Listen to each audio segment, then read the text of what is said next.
In the quiet suburbs of São Paulo, a family's darkest secrets were about to unravel in the most horrifying way.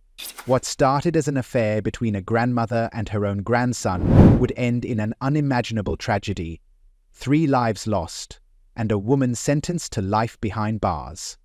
It was the summer of 2022 when news broke from the small town of Maringá, located in the southern part of Brazil, a scandal so intense, so unfathomable, that it sent ripples of disbelief through the tight-knit community. The elderly woman at the heart of it all was Regina Santos, a 68-year-old grandmother, mother, and wife. On the surface, she appeared to be a gentle matriarch, someone who spent her days gardening, attending church, and cooking family dinners. But behind the closed doors of her home, secrets festered in the darkest corners, secrets that no one could have ever imagined. Regina's family was well respected in Maringá. Her son, Paulo, a businessman, and his wife, Clara, a high school teacher, had 2 children: Ricardo, their 18-year-old son, and Maria, a 15-year-old girl. The Santos family was known for their strong values and their contributions to the community, but what lurked within their home would soon shatter that image forever. The first signs of something being wrong came when Regina's neighbors began to notice strange occurrences. There were whispers of late-night arguments, a growing distance between the once loving family members, and most troubling of all, rumors of an inappropriate relationship between Regina and her grandson Ricardo. The whispers grew louder, but no one dared to speak directly about the rumors, choosing instead to focus on the small-town gossip that often seemed harmless. But in the case of the Santos family, those rumors were anything but. Ricardo had always been a quiet boy, reserved and somewhat distant. He had a reputation for being an excellent student, focused on his studies and determined to make a name for himself. Yet, his relationship with his grandmother was unusual, too close for comfort.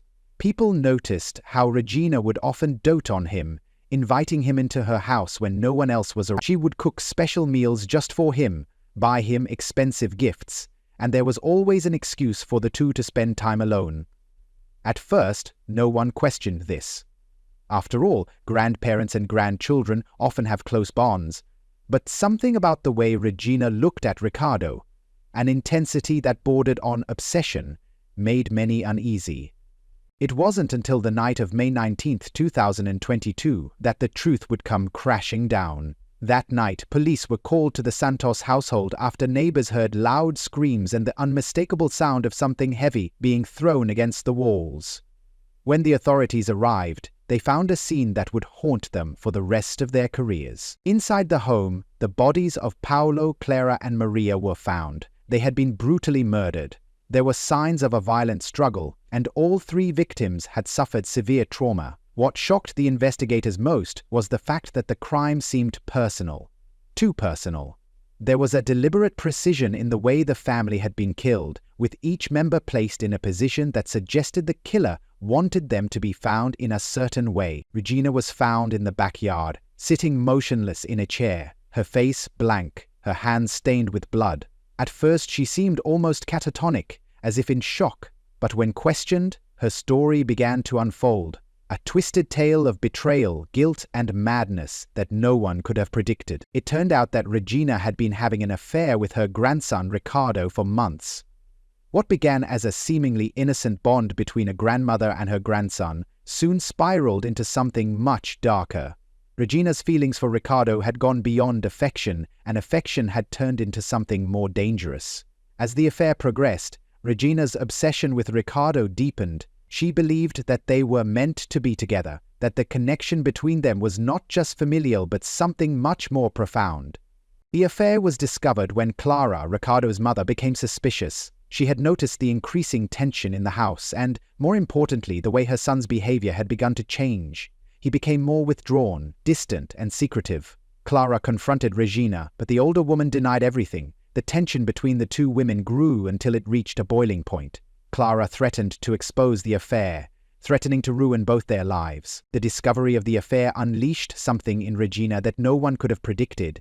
In a moment of pure rage, she killed her daughter-in-law Clara before turning her attention to Paulo, her son. In the frenzy of violence, Maria, her granddaughter, was also caught in the madness.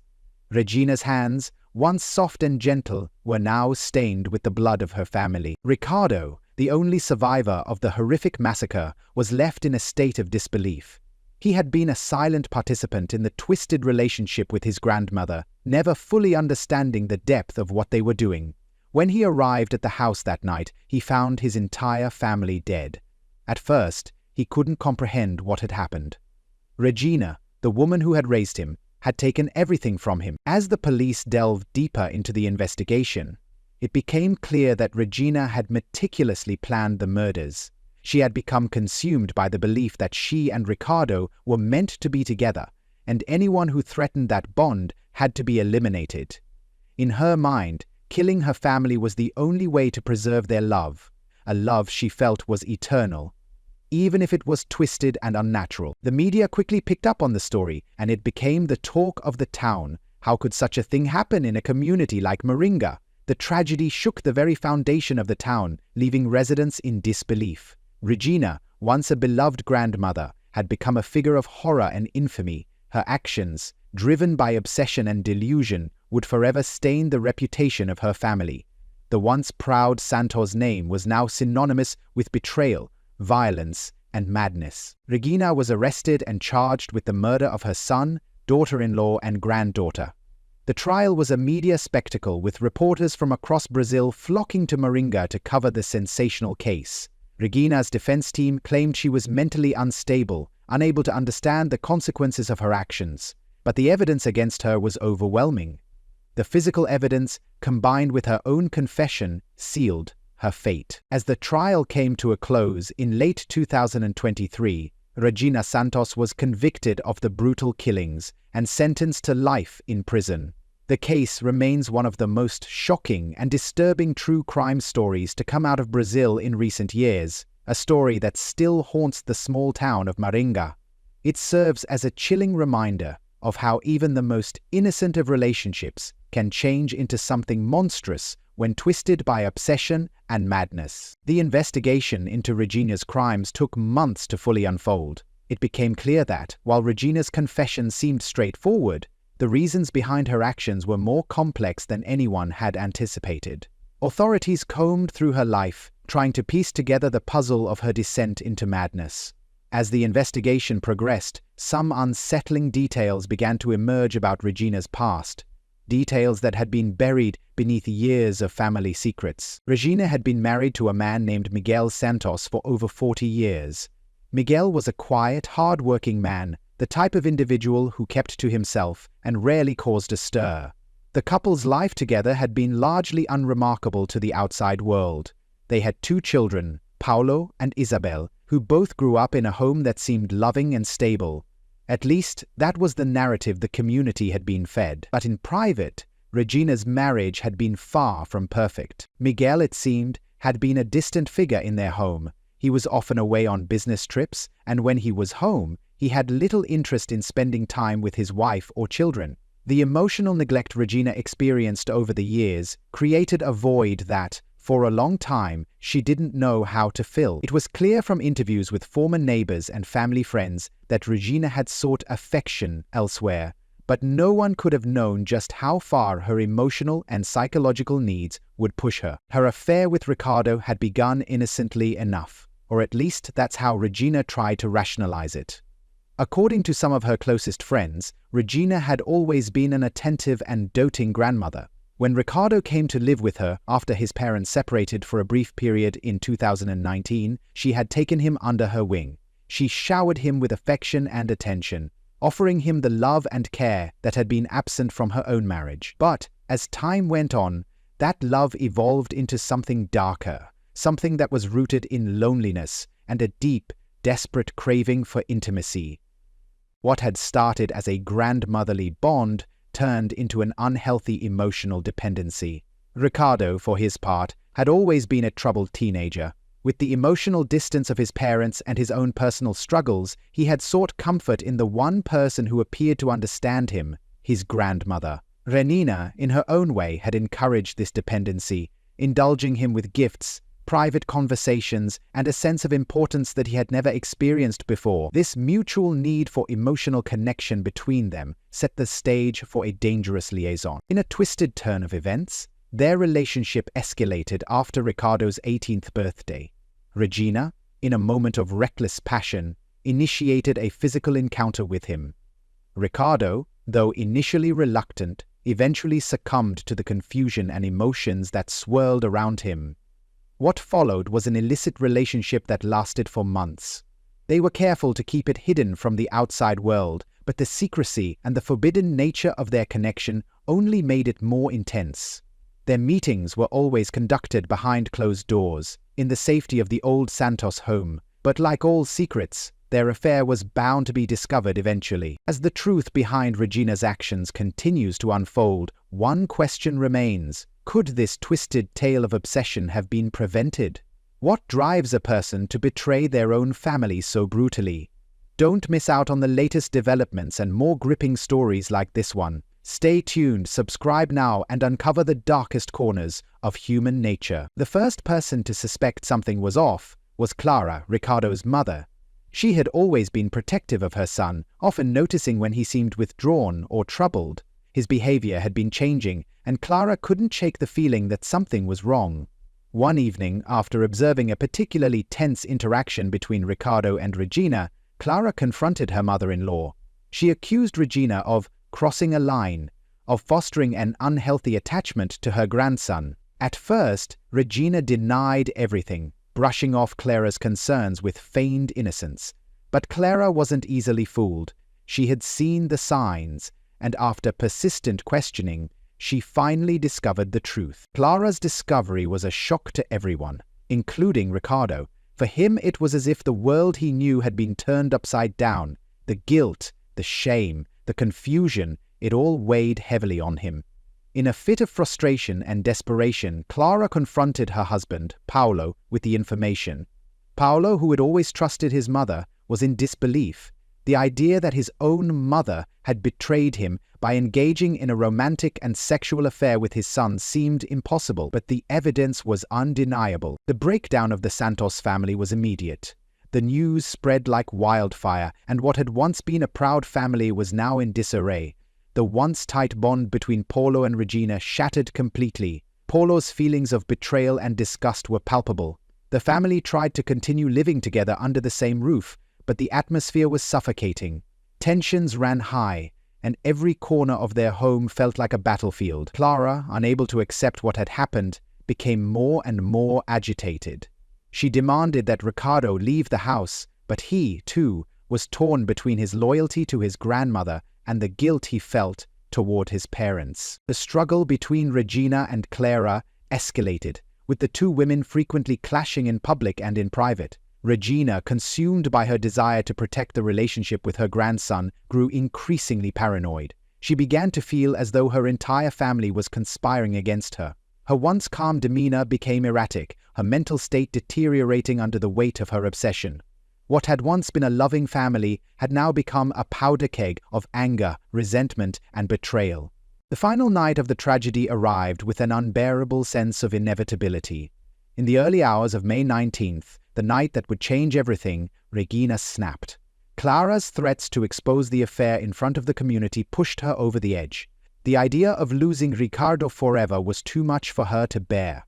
What had once been a source of shame for Regina had now become the only thing she cared about. Her family's condemnation had become too much to handle, and she saw only one way to protect the bond she had with her grandson: eliminate the threat. Regina killed Clara first, then turned on Paolo, and finally Maria, who had stumbled into the chaos, unaware of what was happening. The methodical precision of the murders showed that Regina wasn't just acting out of rage. She had planned each death with a chilling sense of purpose.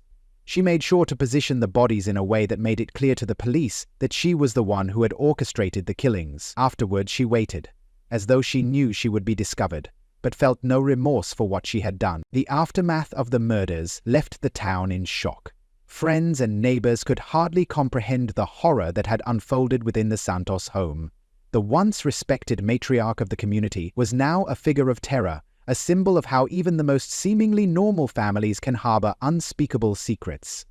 The investigation revealed the depth of Regina's obsession with Riccardo, and the media seized on the story, turning it into a national scandal. Regina's arrest and trial became one of the most highly publicized events in Brazil's recent history. The shocking details of her affair with Riccardo, the violent murders of her family, and the psychological unraveling that led to the tragedy were broadcast across the nation. No one who knew her could have ever imagined that such a crime would come from a woman who had once been the epitome of family values and devotion. The case left the entire nation questioning how such a seemingly innocuous relationship could devolve into such a horrific series of events. As the investigation progressed, the details surrounding Regina's actions became even more chilling. The authorities delved into her past, trying to piece together the factors that had led to the horrific events. What they discovered was a woman whose fragile psychological state had been nurtured over the years by a combination of isolation, rejection, and an overwhelming sense of unfulfilled desires. It became clear that Regina had suffered from a form of emotional and psychological neglect throughout her life, which had now manifested in the most extreme way. Regina's childhood had been one of hardship. She had grown up in a poor, rural area of Brazil, where opportunities for education and personal growth were scarce. Her parents, struggling to make ends meet, had been distant figures, preoccupied with their own survival. Regina had often been left to fend for herself, both emotionally and physically. As a result, she developed a deep sense of loneliness that she struggled to overcome throughout her life. In her early adulthood, Regina had married Miguel Santos, hoping that a family would provide the love and stability she had never experienced as a child. But Miguel, though a good provider, had been emotionally absent, and the marriage quickly became a source of frustration for Regina. Despite their years together, she and Miguel had never truly connected on a deep emotional level. Their relationship was characterized more by routine and obligation than by passion or affection. When their children, Paulo and Isabel, were born, Regina poured all of her love and energy into raising them. She was a devoted mother, but the lack of emotional fulfillment in her own marriage made her overcompensate, often putting the needs of her children before her own. However, as the years passed and the children grew up, Regina's need for affection only grew more desperate. It was at this point that she began to seek solace outside of her marriage, initially through casual affairs and flirtations, which provided her with the attention and validation she so craved. But none of these fleeting relationships were enough to fill the void. It wasn't until Riccardo came into her life that she felt truly seen. Her grandson, living with her temporarily after his parents' separation, became the focus of her affection. Initially, she took him in as a caring grandmother, offering him comfort and support during a tumultuous time. However, as Riccardo became more dependent on her, their relationship began to shift in disturbing ways. Regina's need for emotional connection turned into an unhealthy obsession, one that blurred the lines between familiar love and something far more dangerous. By the time Clara discovered the affair, Regina's attachment to Riccardo had become all-consuming. It wasn't just about sex. It was about control, power, and the fear of being abandoned once again. Regina had convinced herself that Riccardo was the only person who truly cared for her, that he was the only one who could fill the emptiness inside her. When Clara, in her shock and horror, confronted Regina with the truth, the matriarch's world began to crumble. The family that had once been her anchor was now the source of her greatest threat. The shame of her secret being exposed was too much to bear. In the days following Clara's discovery, Regina became increasingly erratic. She spent hours alone in her room, obsessing over what would happen next. She feared losing Riccardo forever, and in her twisted mind, the only way to keep him was to eliminate the people who stood in their way. The more she thought about it, the more she became convinced that her family's judgment would destroy everything she held dear. In her delusion, the only solution was to take control, by any means necessary. The night of the murders, May 19th, was one of complete madness. It began as any other night in the Santos household, with the family going about their usual routine. But Regina, having already made up her mind, spent the evening preparing for what she saw as the inevitable. Clara and Paolo, unaware of Regina's deteriorating state, went to bed as usual, while Maria, the youngest, stayed up late watching television in the living room. Regina, now fully consumed by her plan, quietly made her way to the kitchen to retrieve a knife, the weapon she would use to execute her gruesome act. She entered Clara's room first. Clara had always been a formidable presence in the family, someone who wasn't afraid to speak her mind and confront her mother-in-law when necessary. But on this night, she had no idea that her life was in immediate danger. Regina, with cold precision, attacked Clara as she slept, stabbing her multiple times before she could even react.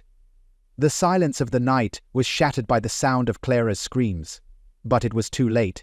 Regina had already silenced her. Paolo awoke to the commotion and rushed to his wife's side, but he was too slow. Regina, having already committed the first murder, didn't hesitate. She turned on him with equal savagery, attacking him before he had a chance to defend himself.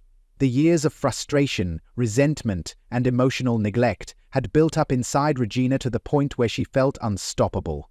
The final blow to Paolo was delivered with the same chilling lack of emotion as the first. Maria, hearing the chaos, ran toward the sounds of distress. When she reached the hallway, she was confronted by the horror of her parents' lifeless bodies. But before she could scream, Regina appeared from the shadows. With a swift motion, Regina silenced her as well, ending the last life standing between her and what she believed was her right to possess. The aftermath of the killings was a scene of absolute devastation. Regina, covered in the blood of her family, calmly awaited the inevitable arrival of the authorities.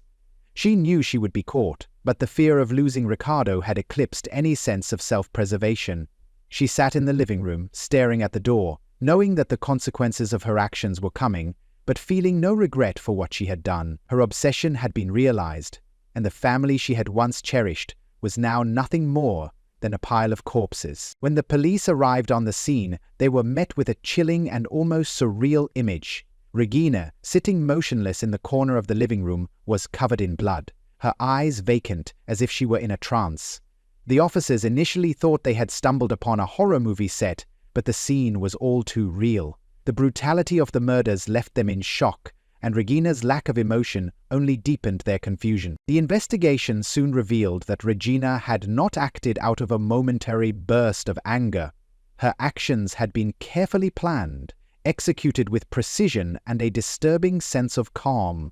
The authorities were able to piece together the timeline of the events and discovered that Regina had been carefully monitoring the family's movements in the days. It was clear that she had been preparing for the moment when she would have to eliminate the people who stood in the way of her twisted love affair with Ricardo. As Regina's trial unfolded, the nation watched with morbid fascination. The details of her descent into madness were shared across media outlets, and the case became a national sensation. People were horrified by the crimes she had committed, but they were also captivated by the idea that such a horrifying event could have come from a seemingly ordinary family. The story of Regina's betrayal, obsession, and violence gripped the public's attention, and it became a case that would be remembered for years to come. As the trial progressed, the atmosphere in the courtroom was tense. Regina's case had captured the national spotlight, and the eyes of Brazil were on her, waiting to see how the judicial system would handle a crime so heinous and so deeply rooted in family betrayal. The courtroom was filled with people, including journalists, legal experts, and ordinary citizens, all eager to witness the final chapter of a crime story that had gripped the nation's attention. Regina sat in the defendant's chair, her face a mask of detachment. The once vibrant, determined woman now seemed hollow, drained of all emotion, as though the weight of her own actions had finally sunk in. Her eyes remained empty, as though they were no longer capable of understanding the magnitude of the suffering she had caused. Her defense attorney, a seasoned lawyer who had handled numerous high-profile cases, tried to mount a defense based on Regina's deteriorating mental state, but the evidence against her was overwhelming.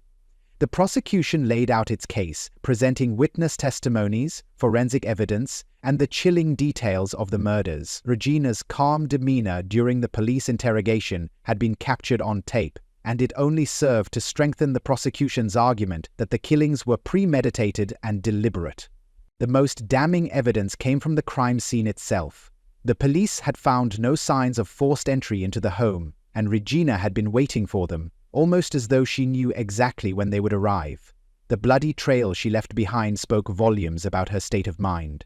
There was no evidence of a struggle, no hint of a moment of doubt or hesitation, only a cold, methodical execution of a plan that had been set in motion long before the fatal night. It was clear that Regina had been preparing for this moment and that the murders had been the culmination of years of unresolved emotional turmoil and psychological distress. The defense team, however, attempted to argue that Regina had been suffering from a severe mental breakdown, one that had been triggered by years of neglect, isolation, and emotional abandonment.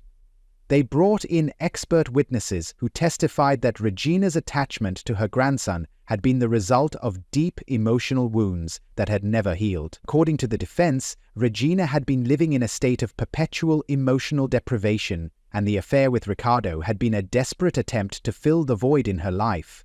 They argued that Regina's actions, while horrific, were the result of a woman who had lost her grip on reality, someone who had been driven to commit murder by the unbearable pain of her own emotional scars. While the defense's arguments were heartfelt, they did little to sway the court's perception of Regina's actions. The prosecution's case, bolstered by the overwhelming evidence of premeditation and the brutality of the murders, painted a clear picture of a woman who had acted out of a twisted sense of entitlement and obsession. Regina's need for control, her desperation to retain Ricardo's affection, and her willingness to destroy her own family to achieve that goal became the focal point of the trial. In the end, the jury deliberated for only a few hours before returning with a verdict. Regina Santos was found guilty of all charges, including the murders of her daughter-in-law Clara, her son Paolo, and her granddaughter Maria.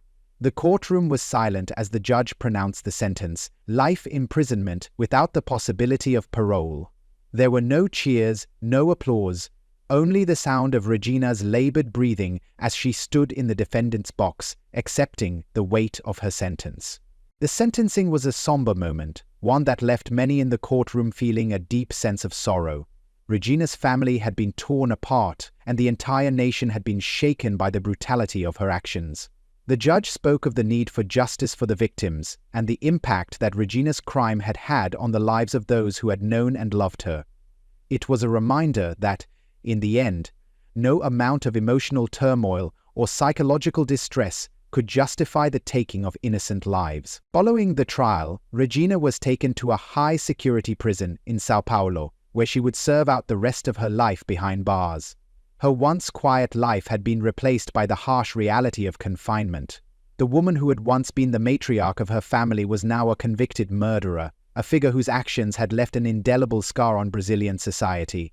In prison, she would have no more power, no more control, only the grim reality of the consequences of her obsession. The aftermath of the murders left a profound impact on Ricardo, the grandson who had been at the center of Regina's twisted affection. Ricardo had been placed in the care of social services after the deaths of his parents, and was eventually adopted by a relative who offered him the stability and love he so desperately needed. As he grew older, Ricardo struggled with the trauma of what had happened in his family. He had been unaware of the affair between his grandmother and himself until it was too late, and the discovery of it had scarred him deeply. He tried to rebuild his life, but the weight of his past haunted him. The memories of his family's tragic end were never far from his mind, and it took years of therapy and support to help him find some sense of peace. Ricardo's case was one of the most heartbreaking aspects of the entire tragedy. While Regina had been consumed by her own psychological demons, Ricardo had been a helpless bystander caught in the web of his grandmother's obsession. For him, the tragedy wasn't just the loss of his family, but the loss of any sense of normalcy. He had been forced to come to terms with the fact that his own flesh and blood had been responsible for the deaths of those he loved most. Over time, the story of Regina Santos became a cautionary tale, a reminder of the dangers of unchecked emotional turmoil and the devastating consequences that can arise from unhealthy relationships. It was a tragedy that resonated with many, and the case sparked conversations about the importance of mental health awareness, especially within families. How could a woman who had once been so nurturing and caring, have fallen so far? How could love turn into something so dark and destructive? Though Regina's actions would forever be a stain on the history of her family and Brazil, her story also served as a stark reminder of the importance of addressing emotional pain and mental health before it spirals out of control. In the end, the story of the Santos family was one of heartbreak, obsession, and the devastating consequences of neglect. It was a story that would echo in the memories of those who lived through it for generations to come. You've witnessed the shocking downfall of Regina Santos, but what if the truth behind her actions is even more complex than we realize? Could there be more dark secrets waiting to be discovered? Join the conversation, subscribe now, and stay on the edge of your seat for more chilling real-life thrillers that will leave you questioning everything. What do you think? Would you have seen this coming? Not many